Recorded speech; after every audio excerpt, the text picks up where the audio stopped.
This is the 2026 Toyota CHR. The CHR is returned, but it's radically different than before. It's now all electric. It's only all-wheel drive versus the old one, which didn't even have all-wheel drive.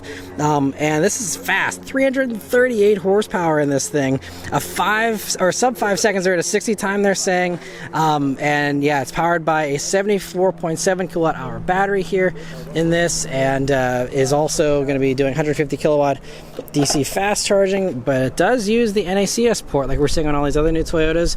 And the styling looks great, especially in this color, which really reminds me of the copper crest we have from Lexus. I believe this is a different color for this, but yeah, it's very cool looking though. It has that hammerhead style, front end that we're used to from all the other Toyotas. And as far as how this compares to the BZ, which is the next kind of level up, they haven't really said the hierarchy here, but this is 7.7 inches shorter than BZ. But to put it in comparison, it's only 3 inches shorter than a RAV4. But you can see again the very sporty roofline here. And one little fun touch, which I believe is from the old CHR, is the high mounted door handles here for the back, and we'll hop inside here in a minute. But I mean, the shoulder you have here with these taillights, I really love. We're seeing this on the other, on the BZ Woodland as well, which I just did a video on too, but really like this. This is the XSE, so that's why you have the black badging. But I love like the integrated little spoiler here, and really cool look there for the back.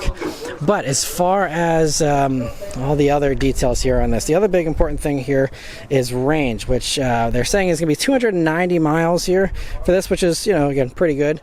But let's check out the inside here. There's also no front trunk, by the way, in case you were wondering. So we'll just start here, and nice pockets in the doors. And front here is basically the same as BZ and the BZ Woodland here. Basically copied over. Slight different texture, I think, for some of these materials. We do also have a unique seat material here. This one looks like it doesn't have perforation, so no ventilating seats on this XSE. Maybe that will be an option, maybe it won't. Again, we don't know, because these actually are not going to be arriving until early 2026 sometime. So got a little bit of a wait for the new CHR here, but I really like this though. It almost feels like a wool or something for this seat cloth. I'm not sure exactly the material here, but really cool. I like the little detailing on it as well. But let's hop inside here and see. So yeah, same steering wheel as BZ.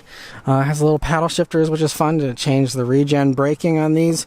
And unfortunately, this inherits the other thing that I don't love about this interior though, and that is this gauge cluster, which is, it's fine. I like that we have a gauge cluster. Some others are getting rid of gauge clusters altogether, but this just has thick bezels. I mean, like the screen stops here, and you can see the bezel. I wish they would make this a lower bezel, because it really does block your view of the road. I mean, this is kind of like my eye level here, and I mean, it's not the worst, but it's also not ideal. And that's really, the only thing I'd say, you have to either, put your seat up really high if you're not tall, or, just deal with it. And I talk about this in my BZ driving review that'll be coming here soon, so stay tuned for that. But otherwise, you have the 14-inch Lexus screen here that you now get in these Toyotas.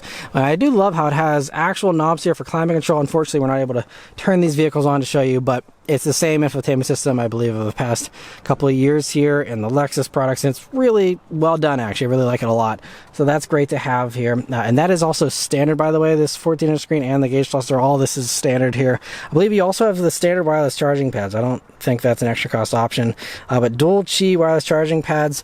Unfortunately, it's the same Toyota design for these, which isn't great because this is a smooth surface. There's no brackets. There's nothing to hold your phone in. So my experience with all these Toyota wireless charging pads, they're just some of the worst, unfortunately. Don't do reliable charging. Your phone slides everywhere.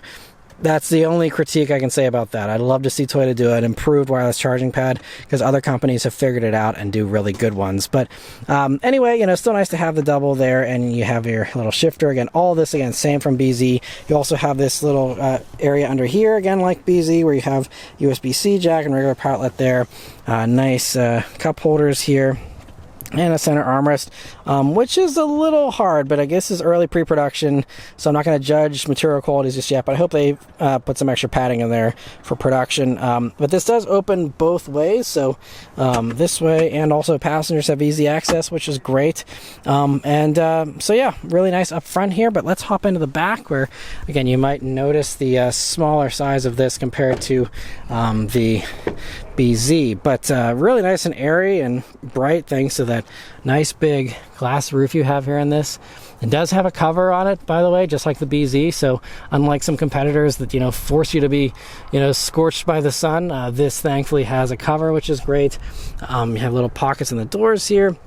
And honestly, this back seat is better than you might be expecting. It looks to have a decent amount of space. Let's hop in. I don't have the seat in the position for where I would have it for my driving position, but you know, just even where this is at, I still have a little bit of space there. I'd say it's about average for a subcompact crossover. Again, I'm not sure if this is classified as subcompact, but, you know, just again, smaller than BZ for sure. And, you know, but still should be a really good amount of space. Nonetheless, I think it'll be completely fine for most people buying these. And, you know, you have a full down center armrest there and headroom. Should be pretty good. There's little cutouts here in the roof that I think certainly help. And the cargo area here on the CHR is, again, predictably going to be smaller than the BZ, but, you know, it still has a good amount of space. But again, this is where I think you're really going to see the difference as far as, you know, 7.7 inches shorter than BZ. And even though this is only like 3 inches shorter than RAV4, you know, current gen RAV4, it's, you know, at least you got some storage under the floor here, your charging cable and all that.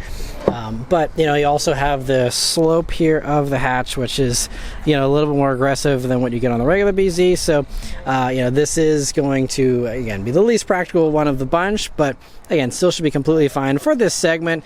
You know, if we are talking about, you know, smaller, compact, or even subcompact, you know, electric crossovers, I think this is going to be pretty much in line with what you see elsewhere. And you see the, you know, JBL stereo there, and you do also have a 1500 watt outlet here as well, which is very nice to have. But yeah, you can see here the slope of that glass now. And interesting, no rear wiper here on this either, so that's another, you know, product of this being, again, this coupier kind of thing. Many of these coupier SUVs don't have that, but just one other difference here between this and the BZ. And so yeah, that is about all we know about the CHR so far. Again, stay tuned and subscribe for more info as these come closer to production in 2026. But yeah, thank you all very much for watching. Let me know your thoughts on it in the comments below, and I'll see you guys on the next one. Take care.